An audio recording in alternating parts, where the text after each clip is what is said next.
माँ का वो संभाल के रखा हुआ मुरली का खिलौना पकड़ा दिया मुरली के हाथों में। अब जैसे जैसे वो खिलौना बैंड बजाएगा वैसे वैसे मुरली के दिल के तार भी साथ बजते जाएंगे। अब आप लोग सिर्फ देखते जाइए कैसे वो खिलौना मुरली को हमारे हाथ का खिलौना बनाता है। ये बात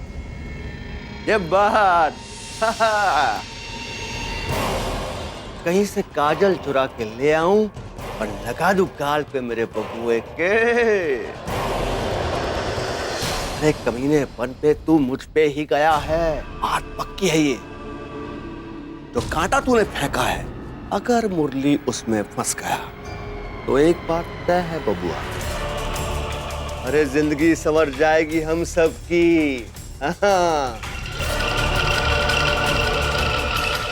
सड़कों पर घूमने वालों को ये महल मिल जाएगा और रोटियों को तरसने वालों को खीर के कुल्ले मिलेंगे, खीर के। अरे राजा बन जाएंगे हम, राजा।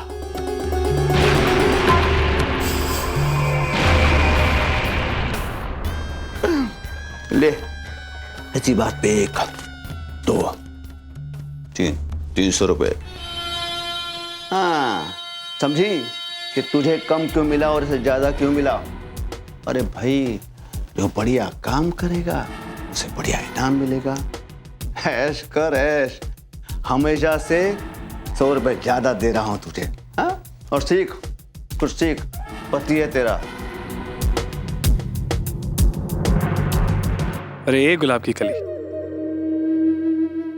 काहे नाराज हो रही? मेरा पैसा तुम्हारा पैसा नहीं है क्या? चलो एक काम करते हैं, तुम्हें चाट खिलाते हैं, पिक्चर भी दिखा देंगे। जाओ जाओ, ये अपने पिताजी को संभाल, ठीक है? अरे उन्हें तो हम बाद में संभाल लेंगे, पहले तुम तो हमें संभालो। देखा, जैसा हमने कहा था बिल्कुल वैसे ही मामला निकला ना। मुरली को अपने चपेट में लेने की जंग की तैयारियां कर रहे हैं जेलू। माँ का खिलौना, अरे माँ का खिलौना का पता चले माँ का भूत ही उठा लाए मुरली को बहकाने के लिए। और फिर हमारे देवर जी, अरे वो तो क्षमा और प्रेम के पुतले हैं, पुतले। इसे 2-4 बार और चलाए नहीं उनके आगे कि मुरली के दिल में मुरलियां बजने लग जाएगी, राम जी की कसम। जी हमें भी यही लग रहा है, लेकिन अब हम क्या करें? पता नहीं झुमका, मगर कोई ना कोई चक्कर तो चलाना ही पड़ेगा, राम जी की कसम। अरे भारतीय सुधा तो देवियां हैं, देवियां। अरे सजी रहेंगी मंदिर में, पर हम राम जी की भांजी हैं। हमें ये बात समझ में आ गई है कि अगर ये 3 तिगाड़े को नहीं संभाला ना तो हमारा काम बिगड़ा पक्का, समझो राम जी की कसम। अरे राम जी, अभी आप ही कोई उपाय बताइए ना अपनी भांजी को। कोई ऐसा चक्कर चलाइए कि मुरली के आगे ये लोग कौरव बन जाए और हम पांडव। झुमका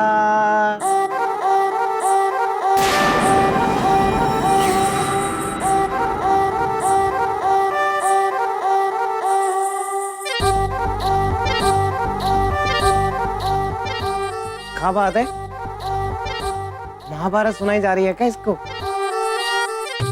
हमें भी सुनाओ। हमारे पास इतना टाइम नहीं है कि रामायण और महाभारत पढ़े। लगता है आपके पास बहुत समय है। डमरू भैया जाइए ना, हमारे हिस्से का भी काम रसोई में जाके कर लीजिए। जाइए जाइए।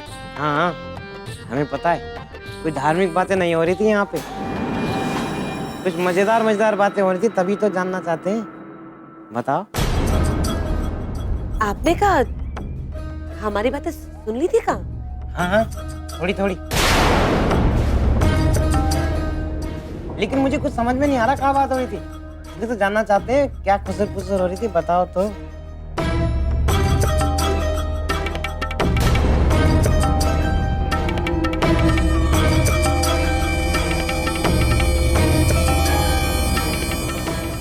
डमरू भैया, अरे और कोई काम नहीं है क्या आपको?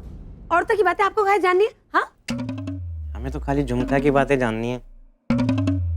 झुमका, तुम हमसे खुसर फुसर बातें काहे नहीं करती हो? वो ना, मैं तो हमेशा तैयार रहती हूँ। अरे डमरू भैया, आपको और कोई काम नहीं है क्या? जाइए ना मेरा अम्मा ने ना रसोई में बुलाया, कहा है खाना लगाना है, सिर्फ गौशाला भाभी को भेज दो, जाओ। हाँ हाँ ठीक है, चल। अरे अरे चल ना, एक से बढ़कर एक आगे इस घर में, चल यहाँ से। ला ला ला ला ला, अरे झुमका गिरा रे, है डमरू के बाजार में झुमका।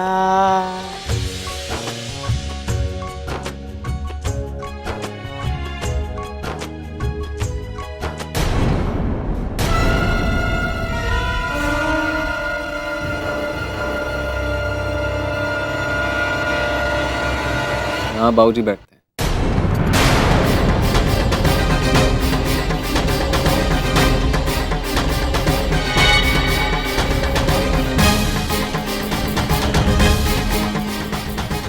अरे कोई बात नहीं बेटे, बैठो मुरारी, बैठो ना। अरे नहीं भैया, बात कैसे नहीं है? अरे मुरली ठीक कह रहा है।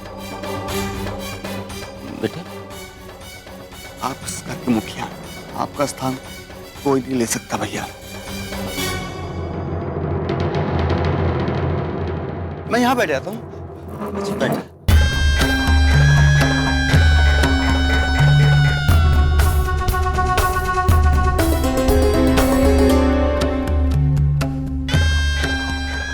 ये लीजिए भाई साहब, कोफ्ते बने हैं। अरे भाभी, पहले भैया को दो। अरे ठीक है, लो। माँ, आप रहने दीजिए, हम परोस देते हैं सब। नहीं नहीं, हम साथ में बाद में खाएंगे। नहीं माँ, आप जाके बैठिए, हम वीणा और झुमका है ना। ठीक है, वैसे भी शिव जी के मंदिर में इतनी भीड़ थी कि खड़े खड़े मेरे पैर टूटने लगे थे। मुरारी, अगले हफ्ते मैं तुम्हें मंदिर ले चलूंगा। बहुत ही जागरूक मंदिर है वो शिव जी का। हाँ भैया, जरूर जाएंगे।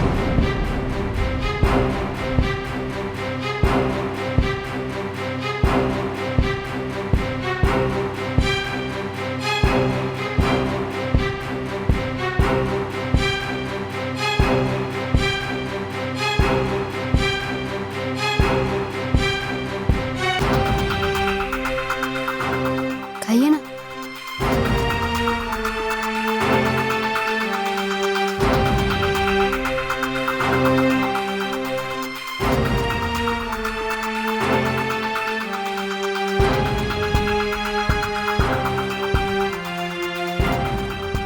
अरे बाबूजी, आप कुछ खा क्यों नहीं रहे? खाना पसंद नहीं आया आपको क्या? नहीं नहीं, अच्छा है, अच्छा है खाना। मैं जब से आया हूँ तेरे लक्षण देख रहा हूँ। बहुत ही सुशील और बहुत ही संस्कारी पत्नी है मुरली की। अगर तेरी सास होती ना तो बहुत लाड़ करती तुझे। हाँ। अरे देवर जी, मेरी बहू सिर्फ सुशीली नहीं पर बहुत गुनी है। जानते हैं आप, ये कोफ्ते उसी ने बनाए हैं। अरे वाह, अच्छा। हाँ।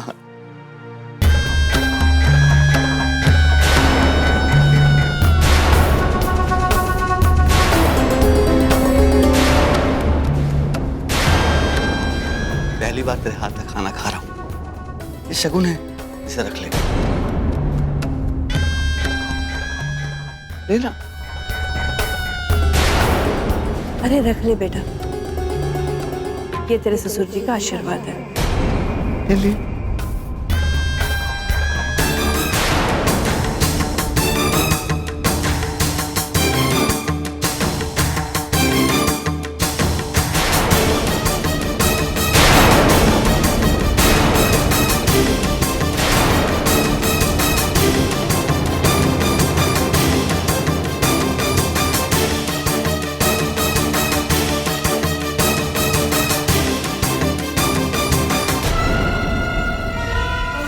मुझसे बहुत गलती हुई, तो मैं यहां रुक गया।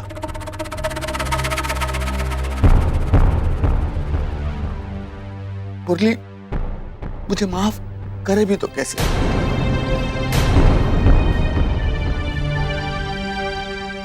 जीवन भर उसके मन में मेरे लिए नाराजगी भरी रहेगी भैया। मैंने उसे कुछ नहीं दिया और अब यहां रहकर भी मैं उसकी परेशानियों को और नहीं बढ़ा सकता भैया। मैं चला जाऊंगा यहाँ से। नहीं मुरारी,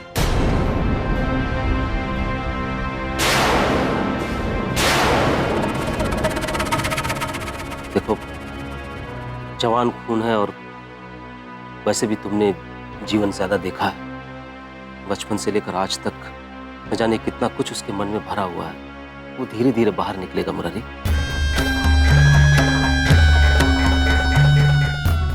और मैं जानता हूं उसे, उसके मन को बहुत अच्छा है।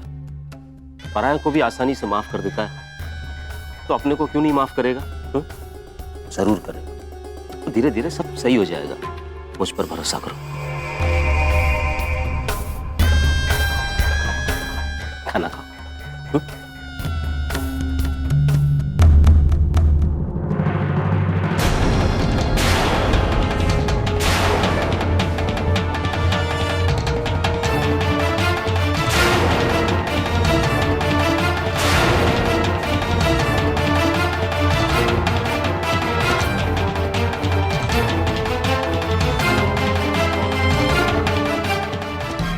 वाह, दोनों भाभी के बीच में ना दाल के लिए दंगलबाजी चालू करो। जल्दी करो, कम ऑन भाभी।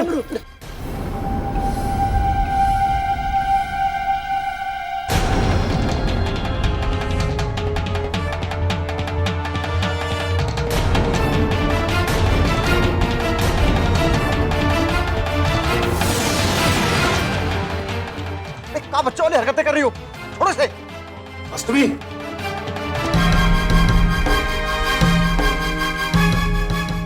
अष्टमी छोड़।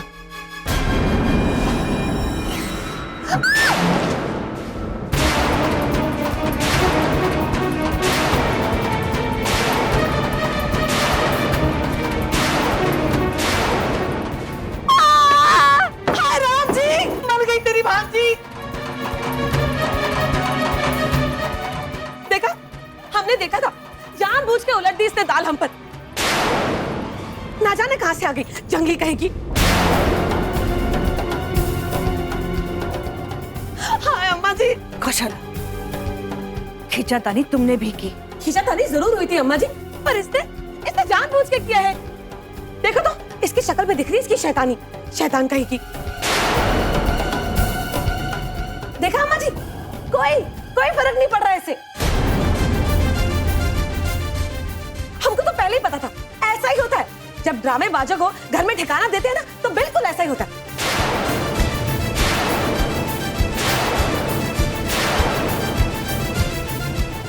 कल आप लोगों का मान रख के चुप रह गए थे हम, पर हम भी राम जी की भांजी हैं।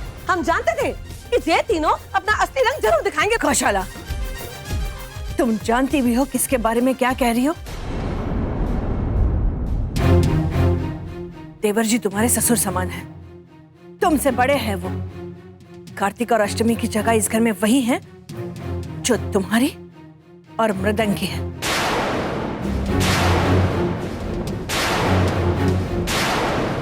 खबरदार जो ऐसी भाषा में फिर कभी बात की तो। भाभी, आप गौशाला को ही क्यों डांट रही हैं? गलती अष्टमी की भी है, इसको पीछे हट जाना चाहिए था। तुम्हें बड़ी भाभी से बात करने की तमीज नहीं है? तुम्हें अभी गौशाला से माफी मांगनी पड़ेगी।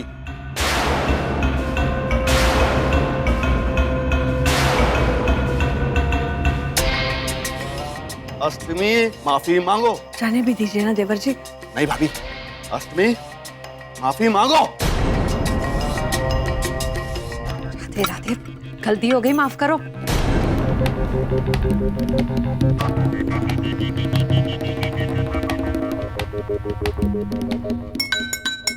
बस हो गया। भाजी खत्म, पैसा हजम। अब सब खाना हजम करेंगे। चलो चलो खाना खाएंगे।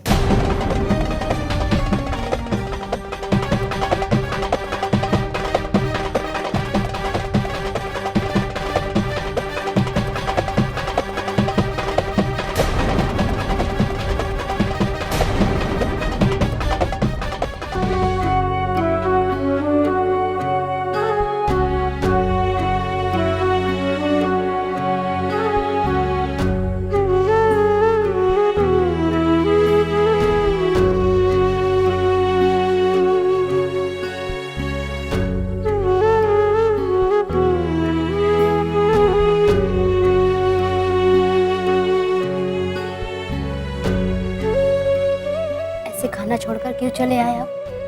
तुम नहीं समझोगी भारती, कोई नहीं समझेगा। माँ बाबूजी भले ही पिघल गए होंगे उसके आंसू देख के, लेकिन हम उस आदमी से कोई रिश्ता रखना ही नहीं चाहते हैं। फिर पता नहीं जबरदस्ती क्यों पीछे पड़ा है हमारे। दम घुट रहा है उसकी मीठी मीठी बातें सुन के।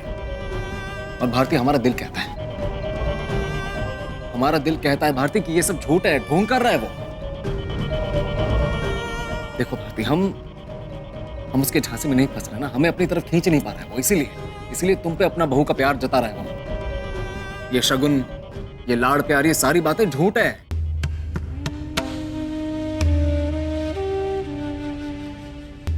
भारती, जो आदमी अपनी ही औलाद को जल समाधि देने का सोच सकता है, उस आदमी के लिए एक अनजान लड़की, और उस अनजान लड़की से उसके रिश्ते का क्या मतलब है? मुरली जी, अब क्यों इतनी छोटी सी बात को दिल से लगा रहे हैं?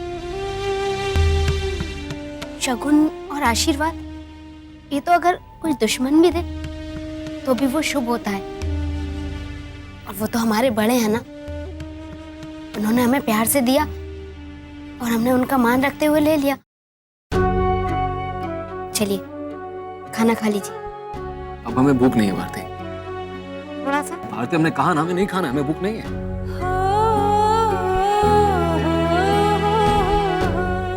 अच्छी बात है, फिर बिना करवा चौथ के हमारा भी व्रत हो जाएगा आज।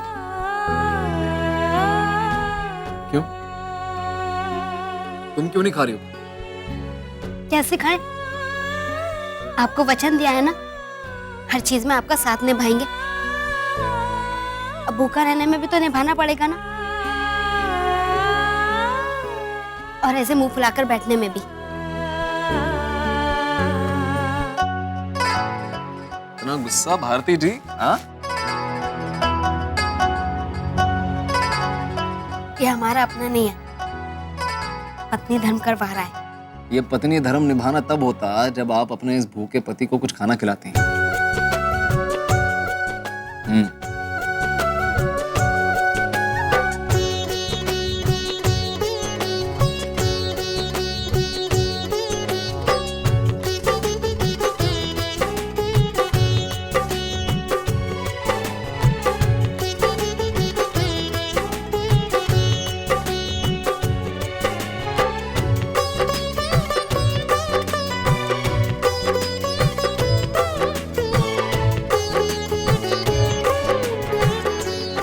अरे क्यों भाई,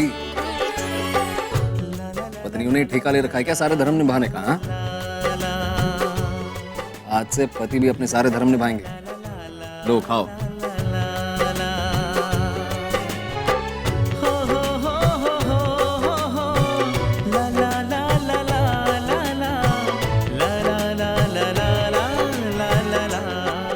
हाय हाय।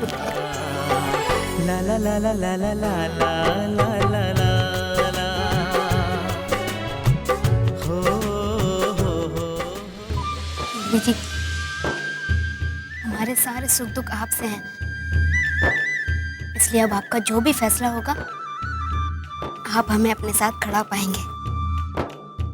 और ईश्वर ने हमारे रिश्ते को दूसरा मौका दिया है। एक बार अलग हो गए, पर अब आपका साया बनके आपके साथ रहेंगे हमेशा।